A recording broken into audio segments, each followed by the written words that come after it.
Her sisters married lords. Eleanor wrote the words those lords used to propose, every trembling declaration that Lord Pemberton pressed into Lady Henrietta's gloved hand on the terrace of the Pemberton country seat. Every halting, ink-smudged confession of devotion that Lord Sinclair slipped beneath Lady Margaret's breakfast plate at Sinclair Hall. Eleanor Whitfield composed them all, not because the men lacked the desire, but because they lacked the words. And Eleanor, the eldest Whitfield daughter, the one no lord had chosen, had words enough for everyone, words for others, always for others. She sits at the writing desk in her rented room above the milliner's shop on Cambray Place, Cheltenham, the gaslight pooling amber across the scattered pages before her. Her pen moves with the precision of someone who stopped writing her own feelings long ago and began translating the feelings of men who cannot find their own. She is 28 years old. Her sisters are 24 and 26, both married, both titled, both living in houses with gardens that other people tend for them. Eleanor keeps a single dried rose in a glass on her windowsill. She found it on a walk through Montpellier Gardens 3 years ago, lying on the gravel path as if someone had dropped it and walked away. She picked it up, brought it home, and placed it in an empty glass. The water evaporated months ago. The petals darkened to the color of old wine. She does not know why she keeps it. She only knows that throwing it away would feel like conceding something she is not ready to concede. Her sisters write to her often, and in their letters there is always the gentle, suffocating pity that married women reserve for the unmarried. Dearest Eleanor, you must come for the season. There are still prospects. Lord Ashworth is a widower now, and he is only 53. She has stopped replying to those particular sentences. She answers the rest, the parts about the children, the gardens, the new wallpaper in the morning room, and leaves the rest to sit like medicine on a shelf, untaken. It is on a Tuesday in March of 1874 that the letter arrives.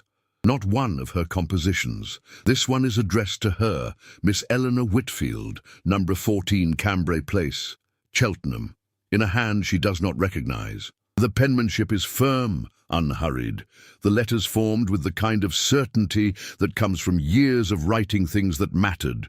No return address, no seal, only her name on the envelope, and inside, a single folded page. Miss Whitfield, you do not know me, but I have known you for years through your words. I have read the letters you wrote for men who could not write for themselves. You have a gift you do not yet understand. You give voice to love that has been silenced. Thornhaven House near Painswick in Gloucestershire has been left to you in my will. It comes with a garden that has been neglected but not abandoned. Come, read what I have left behind. The garden will tell you the rest. No signature. Only the address and the final phrase. The garden will tell you the rest.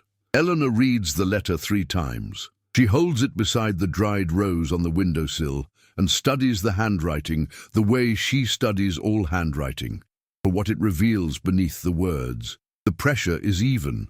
The letters are rounded but not soft. Whoever wrote this was calm, certain. The kind of certain that comes from having made a decision long ago and simply waiting for the right moment to communicate it. She folds the letter and places it inside her writing desk, beneath the blotter, where she keeps the things that matter most. The next morning, she packs a single trunk and hires a carriage to Painswick. The carriage from Cheltenham to Painswick takes 3 hours on roads that narrow and roughen as the spa town falls behind. The Cotswold hills unfold in pale ridges around her, stone walls stitching the fields together like the seams of an old quilt. Eleanor watches the landscape shift from the ordered gentility of Cheltenham's promenades to something raw, quieter. Sheep graze on slopes that seem to lean into the wind. Hawthorn hedges press against the road. The air smells of wet earth and cold stone. She has never inherited anything. The Whitfield estate was entailed to a distant cousin when her father died. Her dowry, modest to begin with, was divided between her sisters' wedding settlements. She lives in rented rooms and writes other people's love for a shilling a page. The idea that a stranger has left her a house sits uneasily in her chest, like a letter she cannot return to sender. Painswick announces itself with a church spire and a row of limestone cottages whose roofs glow the colour of honey in the thin March light. The driver asks a boy in the street for directions to Thornhaven House, and the boy points up a lane that climbs through orchard country, past a churchyard dense with yew trees so old their trunks have twisted into shapes that look less like growth and more like patience made visible. The house appears at the end of a gravel drive, bordered by boxwoods that have grown wild and shapeless. Thornhaven House is smaller than Eleanor imagined, a 2-story Georgian rectory of pale Cotswold stone, with a door the colour of moss and windows that stare out at the drive like eyes that have been waiting. Ivy climbs the eastern wall in thick, unpruned ropes. The roofline is intact, the gutters are not, but it is the garden that stops her.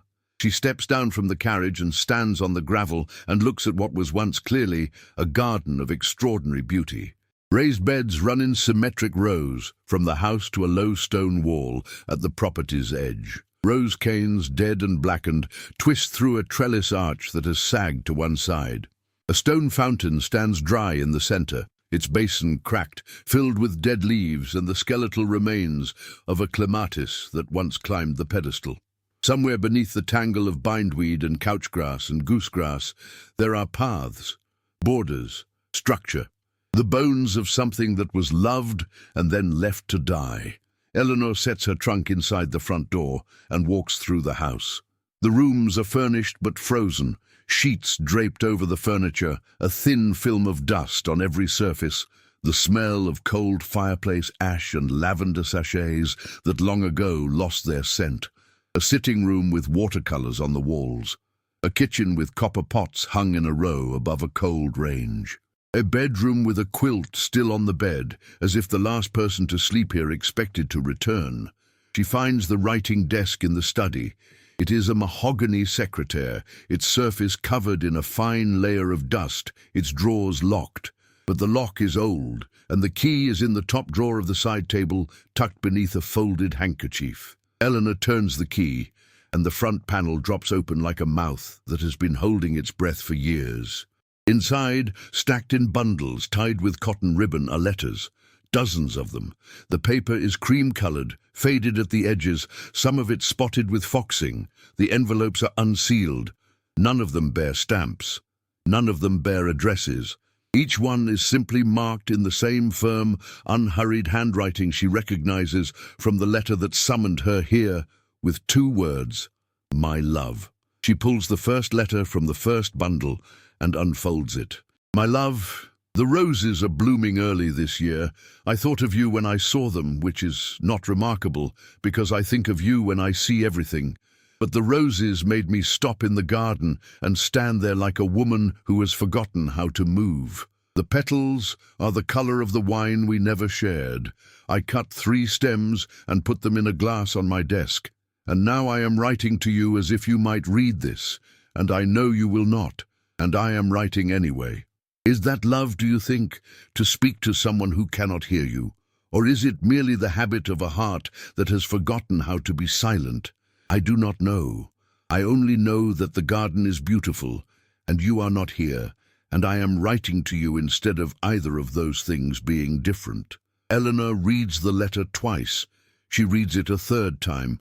Then she sets it down on the desk and presses her fingertips to her temples and breathes.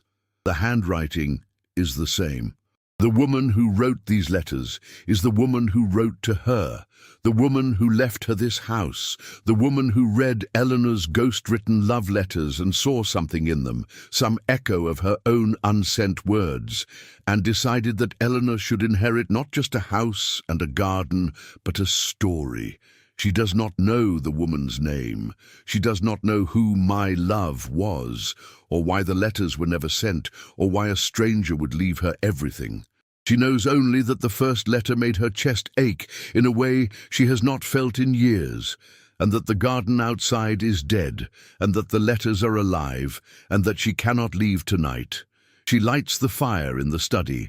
She makes tea on the cold range, boiling water in a copper kettle that leaves a taste of iron on her tongue. She carries the tea to the desk and pulls the second letter from the bundle and reads it, then the third, then the fourth. Outside, the March wind moves through the dead garden, and the bare rose canes rattle against the trellis like fingers tapping on a window, asking to be let in. Eleanor reads until the fire burns down to embers and the room goes cold around her. She wraps herself in the quilt from the bedroom and sleeps in the chair beside the desk, the letters spread across her lap like fallen leaves. She does not dream of selling the house. In the morning, Eleanor wakes with a stiff neck and the taste of cold tea in her mouth. The letters are still in her lap, the paper warm where her body has pressed against it all night. Grey light fills the study. Through the window, the dead garden stretches out under a sky the color of wet slate. She makes a decision. Before she can sell the house, she needs to understand what it is. She needs to see the garden clearly, not through the fog of yesterday's arrival. She pulls on her gloves, wraps a shawl around her shoulders, and steps outside. The garden is worse in daylight. The bindweed has colonized the raised beds, threading through the soil in pale, fleshy ropes that snap when she pulls them. The rose canes on the trellis are brittle. She snaps one by accident, and it cracks like a bone. The fountain basin is filled with a black, stagnant soup of decomposed leaves. She kneels beside a raised bed and begins pulling weeds, but the roots are deep and interlocking, and after 20 minutes she has cleared a patch the size of a dinner plate, and her fingers are raw and her nails are black. She sits back on her heels and looks at the garden.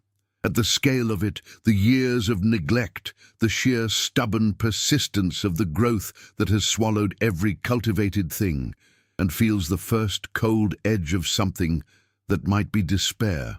That border hasn't been touched in 3 years. Eleanor turns. A man stands at the low stone wall at the edge of the property, one hand resting on the moss-covered capstone. He is tall, broad across the shoulders, with dark brown hair that is thick and wavy and slightly tousled, as if he's been walking in the wind. His face is angular, a strong, aristocratic jawline, refined features, the kind of face that belongs on a coin or a portrait in a gallery. He wears a working shirt, sleeves rolled to the elbows, and dark trousers that are stained at the knees with earth. His eyes are the color of the Cotswold stone behind him, pale, grey, steady. He is, quite possibly, the most handsome man Eleanor has ever seen, and he's looking at her the way one looks at an interruption. "You're the new owner," he says. It is not a question. "I'm the person who has left this house," Eleanor says. "I haven't decided about ownership yet." His mouth tightens. Not a smile, something harder. "The woman who left it to you was Arabella Hartwell. She lived here for 40 years. I tended her garden for the last 12. Eleanor stands, brushing soil from her skirts. "Then you know the property?" "I know the garden." He says it with a weight that makes the word sound like it includes more than plants. "The house is yours. The garden is a different matter." "I'm planning to sell," Eleanor says. "Both the house and the garden together. I live in Cheltenham. I have no use for—" "The garden doesn't sell." He says it flatly, without emphasis, the way one states a fact about weather. "It waits." Eleanor stares at him. "It can wait for the next owner." He looks at her for a long moment. Then he turns and walks along the stone wall toward the far side of the property, where a wooden gate opens onto a lane. He does not say goodbye. He does not introduce himself. He simply leaves, the way a man leaves when he has said the only thing he intends to say. Eleanor stands in the dead garden with dirt under her fingernails and irritation burning in her chest. She is not sure if she is angry at his rudeness or at the fact that she cannot stop thinking about the way he said it waits, as if the garden were a living thing with its own will, its own patience, its own claim on the future. She goes back inside. She makes tea. She sits at the writing desk and pulls another letter from the bundle. The handwriting is Arabella Hartwell's. She knows this now, knows the name of the woman who wrote these letters, who left her this house, who tended this garden, and wrote love letters to a man who never received them. She reads, "My love, I planted the roses today, the dark ones, the ones that are the color of wine when the light hits them at evening. I put them along the south wall where the sun is warmest. You will never see them, but I will see them every day, and every day I will think of you when I do. And perhaps that is enough. Perhaps love is not a thing that must be seen by the person it is planted for. Perhaps it is enough to plant it."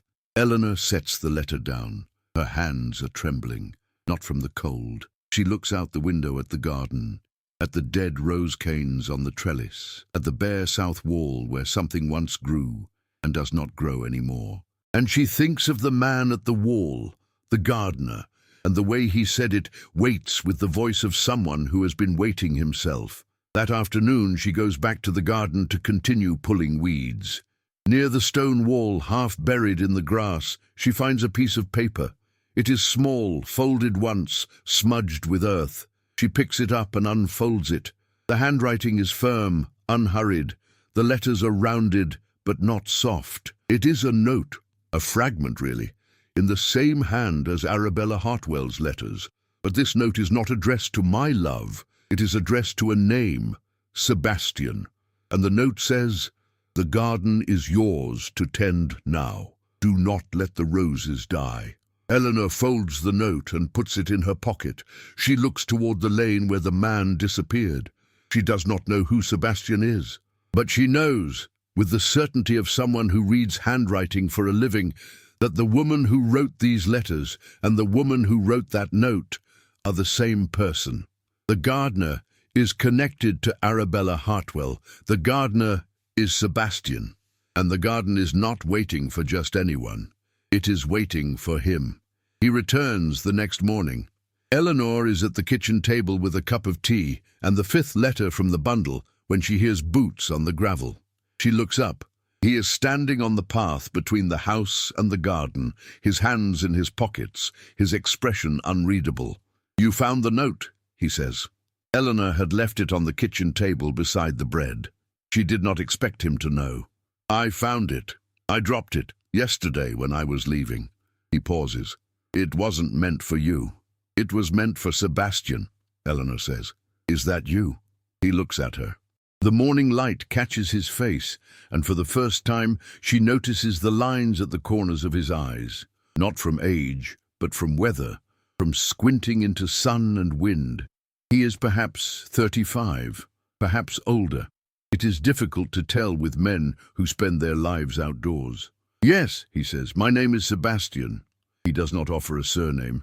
Eleanor does not press. She has learned, in 6 years of reading other people's letters, that silence often holds more truth than speech. "I have a proposition," he says, and the word sounds strange in his mouth, too formal for a man in a dirt-stained shirt, too careful for someone who spoke so curtly the day before. "Mrs. Hartwell asked me to restore the garden. Before she died, I told her I would. She died before I could finish. How long ago? 3 years.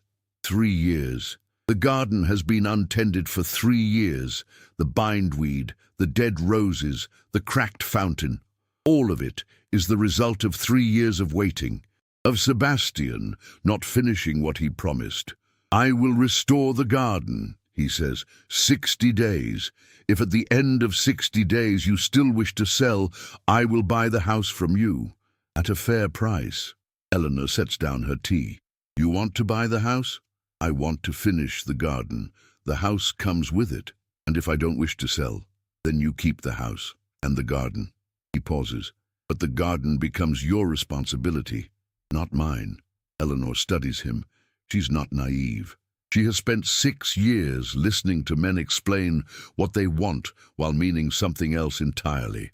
This man, Sebastian, the gardener, the stranger who knows Arabella Hartwell's handwriting, is offering her a transaction. But there is something beneath it, something personal, something that has nothing to do with property values and everything to do with the dead roses on the south wall. "One condition," she says. He waits. "I keep reading the letters. Whatever I find in this house I read. You don't stop me. Something shifts in his face, not anger, not relief, something harder to name, the expression of a man who has been holding a door closed and feels someone pushing from the other side. He looks at the house, at the windows of the study where the writing desk sits, where the letters are stacked in their ribbon-tied bundles. He looks at the garden, at the dead canes and the cracked fountain and the bare south wall. He looks at Eleanor. Agreed, he says. The next days settle into a rhythm. Sebastian arrives at dawn. He works with tools. He brings in a leather roll, secateurs, a grafting knife, a hand fork, a spade with a worn wooden handle.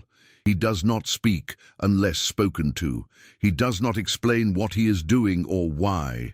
He simply works, cutting back the dead wood, clearing the bindweed, turning the soil in the raised beds with a methodical patience that makes Eleanor think of someone reading a very long book, one page at a time, refusing to skip ahead. Eleanor reads. She carries the letters to a chair in the garden, a rusted iron chair she drags into a patch of weak sunlight, and reads while Sebastian works. The letters span decades. They are not dated, but the handwriting ages, growing steadier in the middle years, then thinner, the letters tilting slightly to the right, as if leaning toward someone who is not there. The story they tell is simple and devastating. Arabella Hartwell loved a man. She loved him for decades. She wrote him letters she never sent. She planted a garden that was, in some way she never explains, a version of that love, something alive. Something that grew, something she could tend when the man himself was beyond her reach. The man is never named, only my love. Eleanor reads the phrase so many times it begins to lose its meaning, and then, on the 7th letter, regains it with a force that makes her throat close. My love, I have accepted that you will never read these words.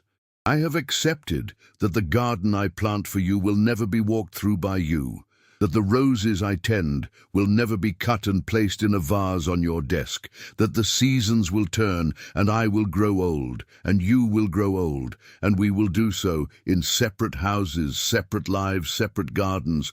I have accepted all of this, and yet I cannot stop writing. I cannot stop planting. The words and the roots are the same thing. They go into the dark, and they reach for something they cannot see, and sometimes, if they are lucky, they find it. Eleanor looks up from the letter. Sebastian is on his knees at the far end of the garden, pulling bindweed from the base of the stone wall. His back is to her. His hands are dark with soil. He works steadily, without pause, without looking up, as if the garden is the only conversation he is willing to have. She watches him for a long time. Then she goes back to the letters. The garden begins to change, slowly, then with gathering speed. Sebastian clears the bindweed from the raised beds, and the soil beneath is dark and rich, surprisingly alive. He prunes the dead wood from the rose canes and finds, beneath the brittle exterior, green wood, living wood, dormant but not dead. He cuts back the clematis skeleton in the fountain basin and uncovers the original stone, pale and smooth, carved with a pattern of trailing leaves. On the 5th day, Eleanor comes outside and finds that he has planted something. A row of small, dark seedlings along the south wall, set into the freshly turned soil with a precision that is almost mathematical. She does not ask what they are. She suspects she already knows. She reads another letter. In it, Arabella describes planting roses along the south wall, the dark ones the color of wine in evening light. The same roses Eleanor found dead on the trellis. The same spot where Sebastian has just planted new seedlings. He is following the letters. He is restoring the garden according to Arabella's written instructions. The letters she wrote to a man who never read them. The letters that describe, in the language of love, the architecture of a garden that was meant to be a gift no one received. Eleanor closes the letter and presses it against her chest. She looks at Sebastian, still on his knees, his hands in the earth, his face turned away. Words for others, always for others. She thinks of Arabella, writing love letters to a man who would never read them. She thinks of herself, writing love letters for men who could not write their own. She thinks of the garden, dead for 3 years, waiting for someone to finish what Arabella started. She does not think about selling the house. She has not thought about it in 4 days. The letters change. In the early bundles, Arabella's words are tender, almost hopeful. The voice of a woman who writes to a man she cannot have, but has not yet fully accepted that fact. By the 20th letter, the tone has shifted. The love is still there, but it has been tempered by something harder. Resignation, perhaps, or the particular kind of strength that comes from loving someone completely and knowing that the love will never be returned. My love, they tell me I should marry. There is a man, a widower, kind, steady, the sort of man who would be grateful for a wife and would never ask her for more than she could give. I could marry him. I could tend his garden and write his letters and bear his children and grow old in his house and never once speak your name aloud. But I would be writing to you in my head. Every word I wrote for him would be a word I meant for you. Every rose I planted in his garden would be a rose I planted for you. And that would be a kind of betrayal, wouldn't it? Not of him, of the truth, of the thing I know, which is that my heart is not a room I can furnish for someone else. It is a garden, and you are the only thing growing in it. Eleanor reads this letter 3 times. She reads it in the iron chair in the garden, with the March wind turning the pages, and she thinks of her own life, of the letters she writes for other men, the words she gives away, the love she composes for people who are not her and will never be her. She thinks of her sisters, who married lords and live in houses with gardens that other people tend. She thinks of the dried rose on her windowsill in Cheltenham, the one she found on a gravel path and could not throw away. She thinks of the shilling a page she charges for writing other people's proposals, other people's apologies, other people's declarations of devotion. She has never written a love letter for herself. The realization is not new. She has known this for years. But sitting in Arabella's garden, with the letters in her lap, and the dead canes beginning to show green wood beneath Sebastian's careful pruning, the knowledge feels different. It feels less like a fact and more like a wound, something that has been there so long she stopped feeling it, and now, suddenly, it hurts. She stands. She goes to the shed at the back of the property, where Sebastian has left his tools and a collection of terracotta pots and seed packets. She does not know what she is looking for until she finds it. A packet labeled Rosa Gallica, dark red, the old variety, the kind that blooms once a year in a burst of color, so intense it looks like the garden is bleeding. She takes the packet to the south wall, where Sebastian planted the seedlings. She kneels. She does not know what she is doing. She has never planted anything in her life. But she opens the packet, pushes the soil aside with her fingers, and places a seed in the dark earth. She plants 3. Then she sits back and looks at them. 3 small seeds in a row, barely visible in the soil, indistinguishable from the earth around them. She thinks of Arabella, writing letters she would never send. She thinks of the words "my love" written on envelopes that would never be opened. She thinks, some things grow in the dark. Some things only grow in the dark. Sebastian is at the far end of the garden, turning soil in the raised beds. He has been working since dawn. His shirt is damp at the shoulders, his forearms dark with earth. He works the way he always works, steadily, silently, with the focused patience of someone who learned long ago that gardens do not respond to urgency. But he has been watching her. He has seen her take the seed packet from the shed. He has seen her kneel at the south wall. He has seen her push the soil aside and place the seeds with a care that has nothing to do with gardening and everything to do with the letters she has been reading. He stops. He sets down the spade. He walks across the garden to the south wall, and without a word, he kneels beside her. He does not look at her. He looks at the soil. He reaches forward and begins to dig, not with a tool, but with his hands. His fingers push into the earth beside hers, loosening the soil around the seeds she has planted, pressing it gently back into place. His hand brushes hers. It is not a gesture. It is not intentional. It is the simple, unavoidable consequence of two people working in the same small patch of earth. Their fingers meet in the soil, and for a moment neither of them moves. His skin is warm. His hands are rough, calloused, cracked at the knuckles, stained with earth so deeply that the lines of his palms are darkened. Eleanor's hands are smaller, softer, marked with ink rather than soil. They should not fit together. They do not fit together, and yet in the dark earth, between the seeds and the roots and the dead leaves and the quiet, their fingers stay where they are for 1 second longer than necessary. Then Sebastian pulls his hand back. He stands. He wipes his palms on his trousers. He does not look at her. "The soil here is good," he says. "The seeds will take." And he walks back to the raised beds, and he picks up his spade, and he works. Eleanor stays on her knees at the south wall. The earth is cold beneath her. The seeds are invisible beneath the surface. Her fingers are dark with soil where his hands touched hers. She does not go back to the letters that afternoon.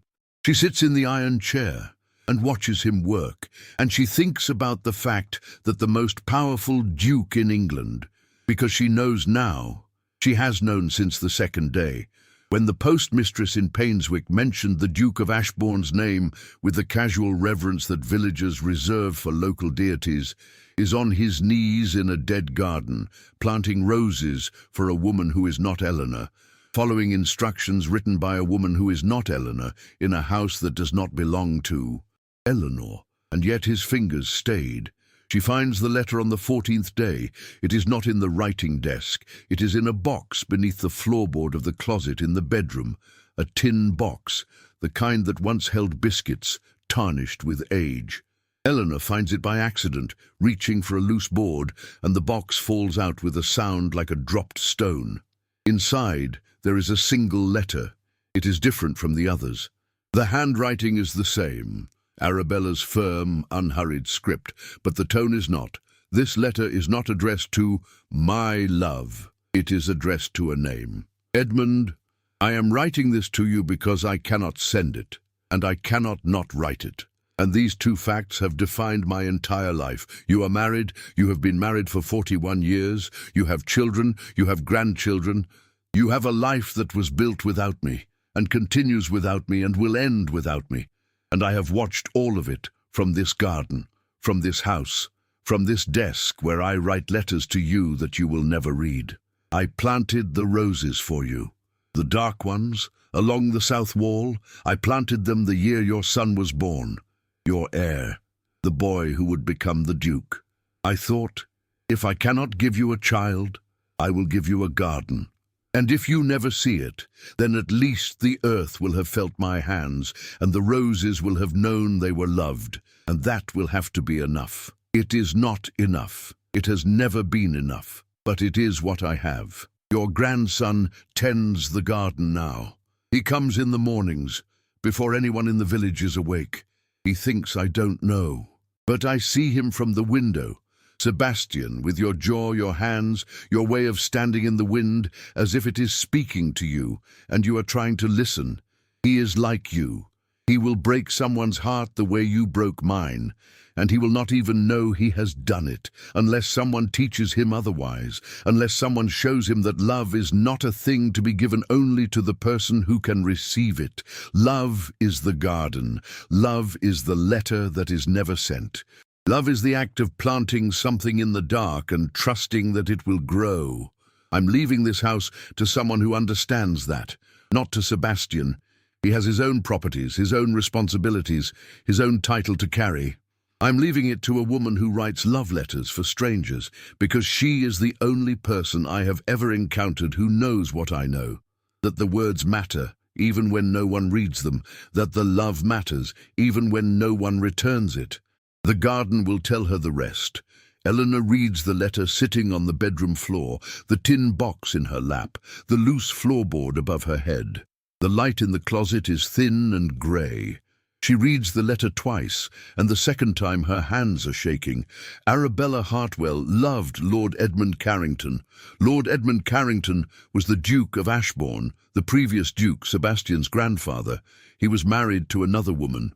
He had children, grandchildren, a life built entirely separate from Arabella. And Arabella loved him for over 40 years. In this house, in this garden, in letters she never sent. Sebastian is Lord Edmund's grandson, the current Duke of Ashbourne, the most powerful duke in England. She has heard the phrase in the postmistress's voice, in the innkeeper's voice, in the voice of every person in Painswick who speaks of him with the hushed deference reserved for men whose families have owned half the county for 300 years. He has been tending Arabella's garden because his grandfather was the man she loved. Because Arabella saw Sebastian in Lord Edmund, the same jaw, the same hands, the same way of standing in the wind, and she was afraid that Sebastian would inherit not just his grandfather's title and his face, but his blindness, his ability to be loved without seeing it. Eleanor folds the letter. She puts it back in the tin box. She sits on the bedroom floor for a long time, listening to the sound of Sebastian working in the garden below. The scrape of the spade, the snap of pruned wood, the steady rhythm of a man fulfilling a promise to a dead woman. She goes downstairs. She goes outside. She stands at the edge of the garden and watches him work. And when he looks up, she holds out the letter. He reads it standing. His face does not change.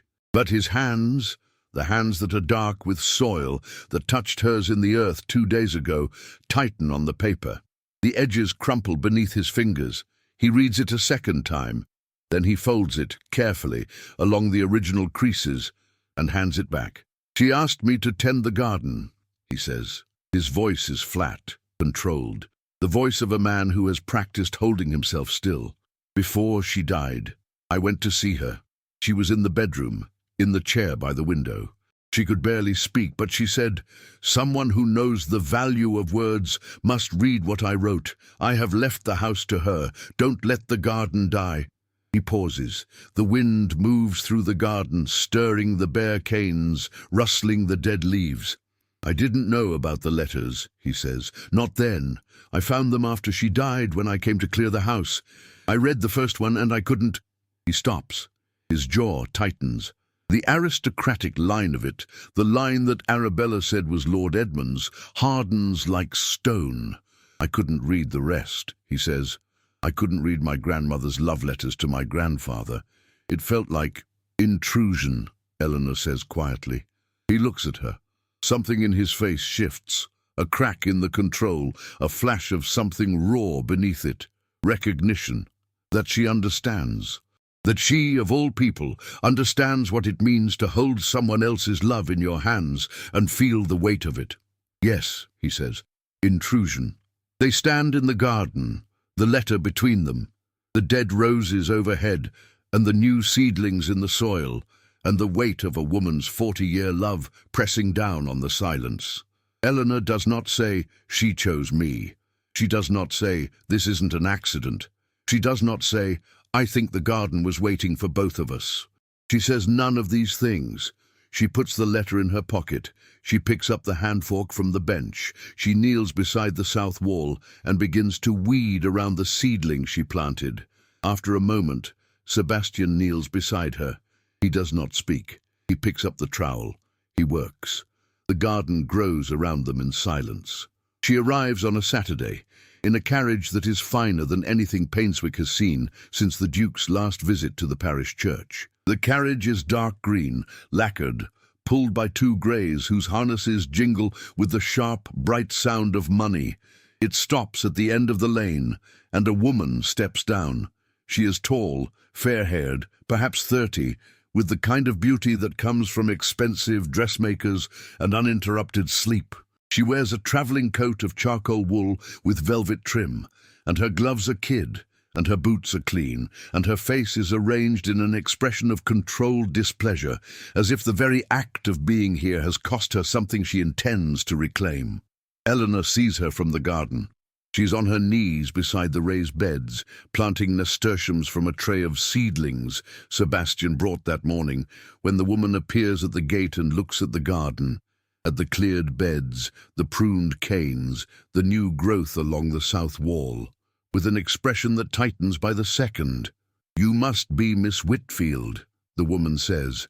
Her voice is clipped, musical, trained in drawing rooms where every syllable is a weapon. "I am Lady Catherine Hartwell. Arabella was my great-aunt."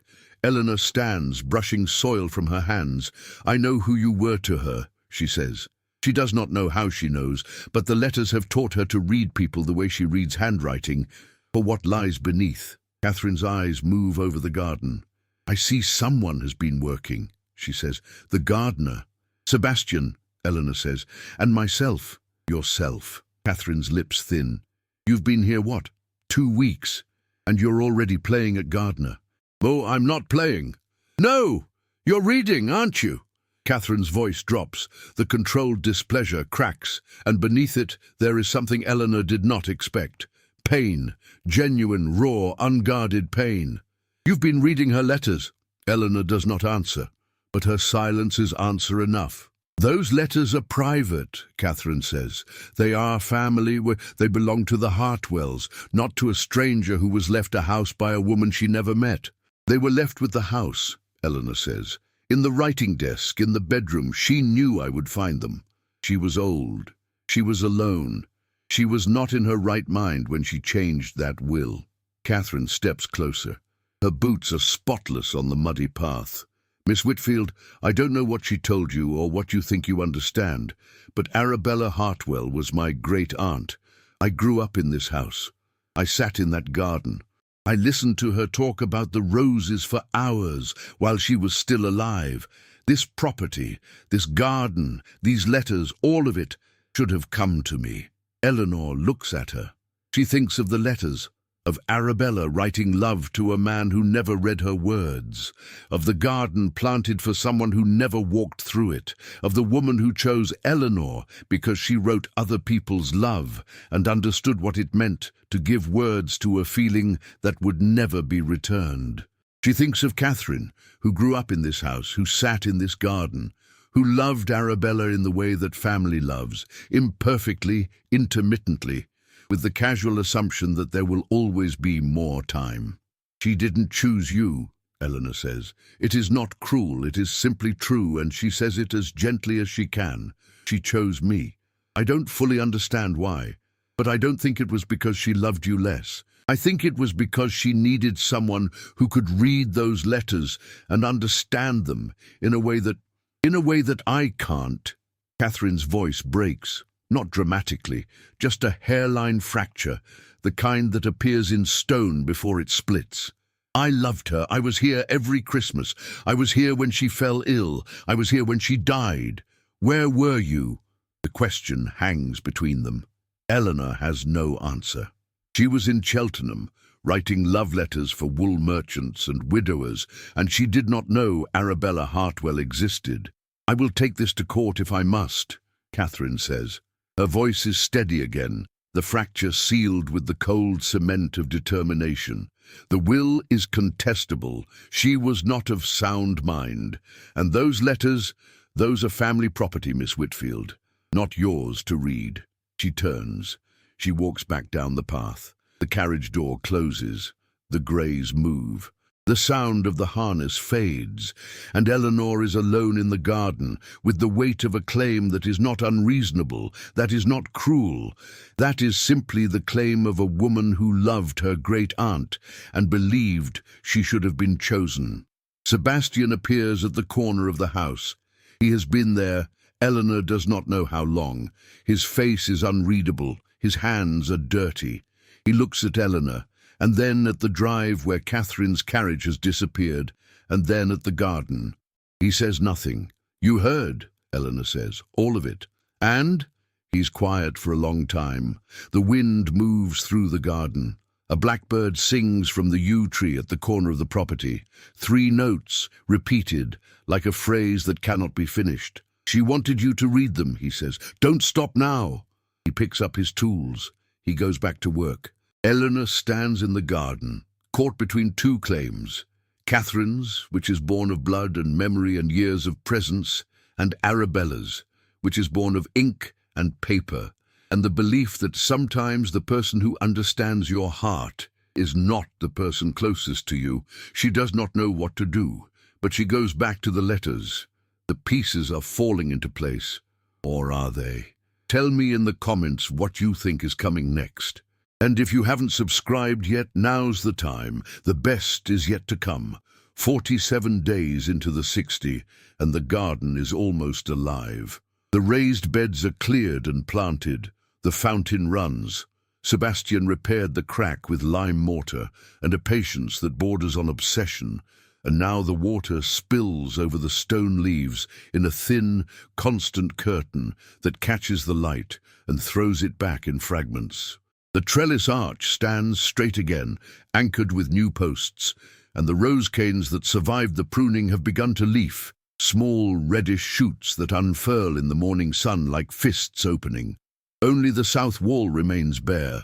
The roses, the dark ones, the colour of wine in evening light, the ones Arabella planted for Lord Edmund and described in her letters and instructed Sebastian to restore. The seedlings Eleanor planted from the seed packet are growing, small, fragile, their stems no thicker than a pencil lead, but they will not bloom this year. They need time. They need a season of root and rain and dark soil before they can become what Arabella described. Sebastian brings roses, not seedlings, but mature plants, bare root wrapped in burlap, their roots packed in damp straw. He brings them in a cart, drawn by a horse that is too fine for a gardener's conveyance, and Eleanor watches from the window as he unloads them one by one, setting them along the south wall in their burlap casings, spacing them with the same mathematical precision he used for the seedlings. "How did you get these?" she asks from the doorway. "My greenhouse," he says. "I grew them from cuttings, Arabella's original stock. He grew them from Arabella's original roses. The same plants, the same lineage, the same dark blooms that she planted for Lord Edmund 40 years ago. Sebastian has been cultivating them in his own greenhouse. The Duke's greenhouse on the Duke's estate, tended by the Duke's own hands. For 3 years, waiting for the right time to bring them here. Eleanor does not say anything. She goes back inside and reads the last letter in the bundle. It is short. "My love, one day someone will read these words and understand that love does not need to be reciprocated to be true.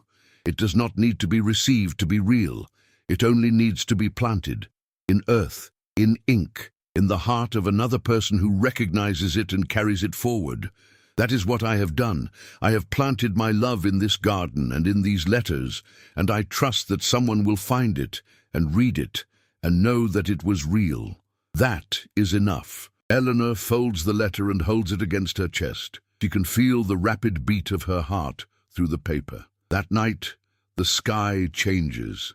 The wind picks up before sunset, coming in hard from the west, carrying the smell of rain and something metallic. Ozone, the electric tang of a building storm. The clouds move fast, dark and heavy, dragging across the sky like charcoal smudges. The temperature drops. The birds go silent. Eleanor is in the kitchen when the first thunder cracks, a sound like the sky splitting open, low and rolling, vibrating through the stone walls. She goes to the window. The garden is dark, the newly planted beds visible as pale rectangles of turned soil. The rose plants along the south wall stand in their burlap wrappings, exposed, vulnerable. The rain comes. Not gradually, all at once. A wall of water that turns the gravel path into a river and hammers the newly turned soil into mud. Eleanor watches the water pool in the raised beds, watches the seedlings bend under the weight of the rain, watches the burlap around the rose roots darken and sag. She grabs her shawl. She goes outside. The rain hits her like a wall. Within seconds she is soaked, her dress plastered to her arms, her hair flattened against her skull, water running into her eyes. She runs to the south wall and begins pulling the burlap-wrapped roses toward the shelter of the eaves, dragging them across the mud, her feet sliding, her hands gripping the wet burlap until her fingers ache. She's on her third plant when Sebastian appears. He comes from the direction of the gate, running, his shirt dark with rain, his hair plastered to his forehead. He does not speak. He grabs 2 of the burlap-wrapped roses and carries them to the covered porch at the back of the house. He comes back, he grabs 2 more. Eleanor grabs the last one. They work in silence, moving the roses to shelter, then running back for the seedlings in the raised beds, the small, fragile plants that will not survive a flooding. Eleanor kneels in the mud and cups her hands around a seedling, shielding it from the driving rain. The water pours over her fingers. The soil is soft, dissolving. She presses the earth back around the stem with her palms, holding it in place, willing the roots to hold. Sebastian is beside her, on his knees. His hands are in the mud beside hers, pressing earth around another seedling, his body angled toward the rain, as if he is trying to shield the plant with his own frame. The thunder cracks again. Lightning turns the garden white for an instant. The raised beds, the fountain, the trellis arch, the south wall, 2 figures on their knees in the mud. Sebastian's hand closes around her arm. Not gently, not roughly. With the grip of a man who has been holding something back for 47 days and can feel it slipping. "Why did you stay?" he asks. The rain is on his face. His eyes are very bright. His jaw, the aristocratic jaw, Lord Edmund's jaw, the jaw that Arabella saw and loved and feared for, is set hard, the muscles taut, the control visible and fraying. Eleanor looks at him. She is soaked. She is kneeling in mud. Her hands are black with earth. Her hair is plastered to her face. She is 28 years old, and her sisters married lords, and she writes love letters for men who cannot write their own, and she is kneeling in a dead woman's garden in a thunderstorm beside the most powerful duke in England, and he is asking her why she stayed. "Because someone had to finish reading," she says. Something breaks in his face. Not the control. The thing beneath the control. The wall he has built, the distance he has maintained, the careful, methodical silence of a man who tends gardens instead of speaking, because gardens do not require him to be vulnerable. He kneels, not beside her, before her. The Duke of Ashbourne, the most powerful duke in England, the man whose family has owned half of Gloucestershire for 3 centuries, the man whose name is spoken in Parliament and whispered in drawing rooms and respected in every county from here to London, goes to his knees in the mud before Eleanor Whitfield, the eldest spinster daughter of a bankrupt baronet, the woman who writes other people's love for a shilling a page. He takes her face in his hands. His palms are rough, dark with earth, streaked with rain. He holds her as if she is something growing, something fragile, something that has just broken the surface of the soil and is reaching for light. He kisses her, not as a conclusion, not as a resolution, not as the answer to a question. He kisses her the way you plant a seed, with intent, with patience, with the knowledge that what you are putting into the ground will take time to grow, and the faith that it will. The rain falls on them. The thunder rolls. The garden is dark and wet and alive around them, the seedlings bending but not breaking, the roses sheltered beneath the eaves, the fountain running full and fast. Eleanor's hands come up to his wrists. She holds on. When they pull apart, his forehead rests against hers. His breath is unsteady. His hands are still on her face. "I don't have words for this," he says. "I have never been good with words. That was always—" He stops, swallows. "That was always someone else's gift." Eleanor thinks of Arabella, of Lord Edmund, of 40 years of letters that were never sent and a garden that was never seen by the man it was planted for. She thinks, we are not them. We are not the letters. We are the garden. "Then don't use words," she says. That night, after the storm passes, Eleanor sits at the writing desk and reads the last letter, the one she saved for the end. The one that says, one day someone will read these words and understand that love does not need to be reciprocated to be true. She folds the letter. She puts it in the tin box with the others. She goes to the window. The garden is dark. The rain has stopped. The moon breaks through the clouds and turns the wet leaves to silver, and the roses along the south wall stand in their shelter, waiting to be planted. For the first time in 6 years, Eleanor picks up her pen and does not write for someone else. She writes, "Dear Arabella." She does not finish the letter. She does not need to. 3 months later, the garden is in bloom. It is not the garden Arabella planted. That garden is gone, buried under years of neglect and weather and the slow, patient work of decomposition. But it is the garden Arabella described. The raised beds are full, nasturtiums in oranges and reds, lavender in purple rows that hum with bees, foxgloves spiring upward in pale pink columns. The fountain runs clear, its basin clean, the stone leaves bright with water. The trellis arch is covered in clematis, new growth, vigorous, the purple blooms so dense they hide the wood beneath. And the south wall, the roses. They are the dark ones. Rosa gallica, the old variety, the kind that blooms once a year in a burst of colour so intense it looks like the wall is bleeding wine.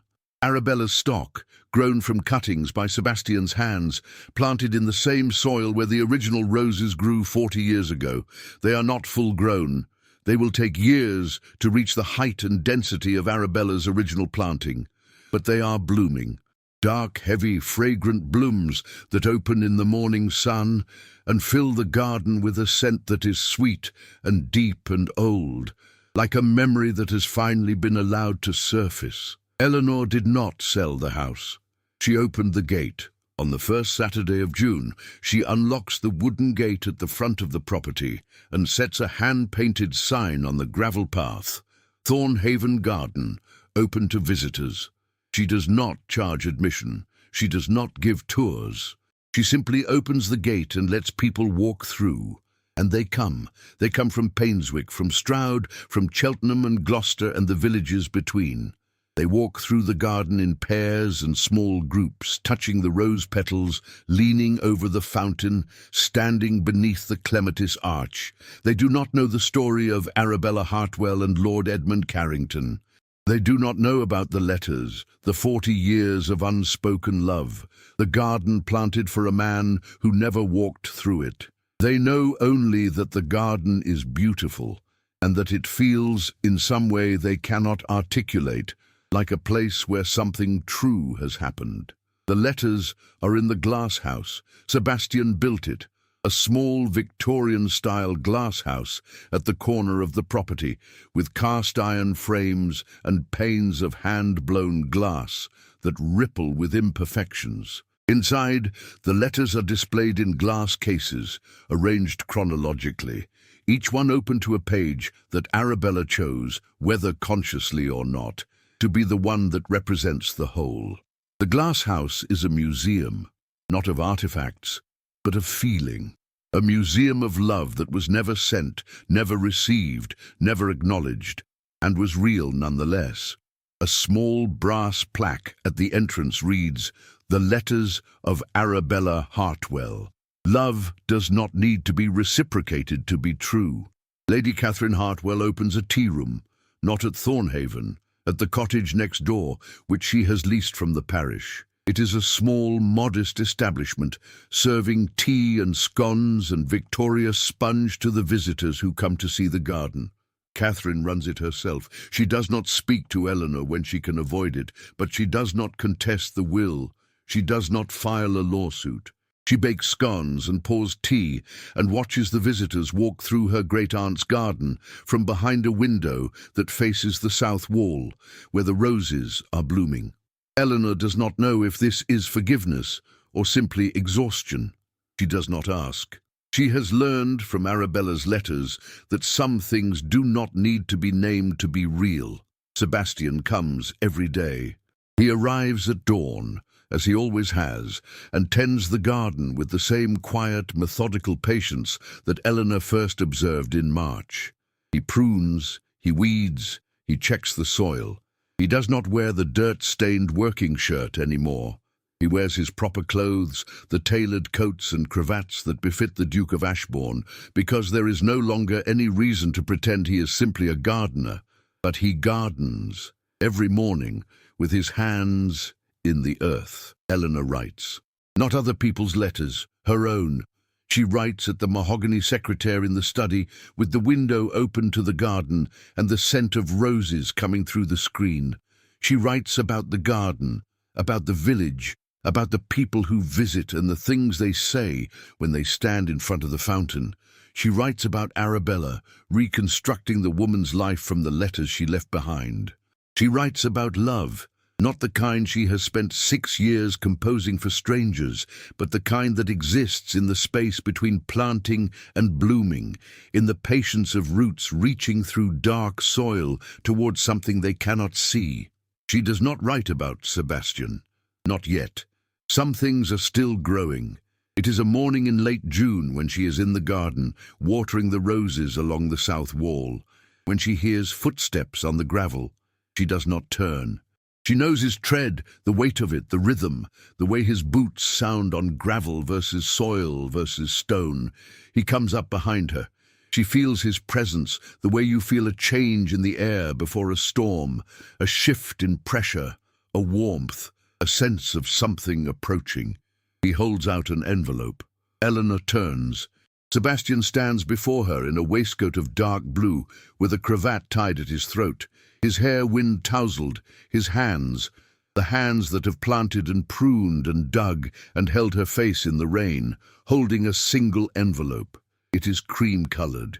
It is unsealed. Her name is on the front, in his handwriting. Not the elegant, practiced script of a duke's correspondence, but a rougher, more uncertain hand. The hand of a man who does not trust himself with words. She takes the envelope. She opens it. Inside, a single page. A letter. The first letter anyone has ever written for her. Eleanor, you have spent your life writing other people's love. Every word you gave away was a word you kept for yourself, locked somewhere behind the ink. And I am not enough with words to tell you where to find it, but I can plant, I can dig, I can put things in the dark and trust that they will grow. You once told me not to use words, so I will not use many.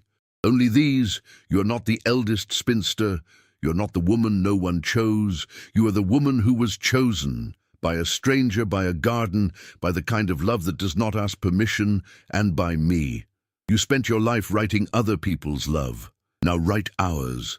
Sebastian. Eleanor reads the letter. She reads it again. The roses are blooming behind her, dark, heavy, fragrant, the colour of old wine, the colour of the dried rose she kept on her windowsill in Cheltenham for 3 years, because throwing it away would have felt like conceding something she was not ready to concede. She looks up. Sebastian is watching her. His face is the face of a man who has just planted something and does not yet know if it will grow. The vulnerability of it, the terror of it, the faith of it. She folds the letter. She puts it in her pocket, next to the place where she carried Arabella's letter for weeks. She picks up the watering can. She waters the roses. Stay, she says. There is more to plant. And he stays. And they plant. The garden